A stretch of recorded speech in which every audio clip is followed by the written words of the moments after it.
السلام عليكم ورحمة الله.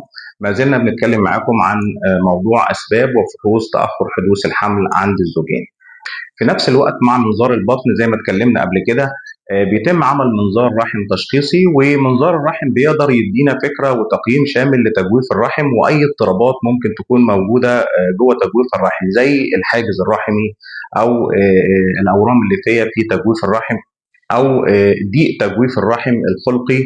ودايما بيتعمل منظار الرحم مع منظار البطن خصوصا في حالات تاخر الحمل الاولي. ايضا منظار الرحم بنشخص بيه الالتصاقات داخل تجويف الرحم المعروفه بالاشهرمان سندروم، وبيتم فك الالتصاقات داخل تجويف الرحم بمنظار الرحم الجراحي. وحتى ممكن من خلاله تسليك بعض الانسدادات المعينه اللي بتكون موجوده في قناتي فالوب. فحص منظار الرحم التشخيصي او الجراحي طبعا ليه ضوابط معينه لازم يتم بواسطه الطبيب المتخصص وفي المكان المتخصص للمناظير، وطبعا لازم بيتعمل مباشره بعد انتهاء الدوره. شكرا لكم، دمتم بخير ونشوفكم على خير ان شاء الله.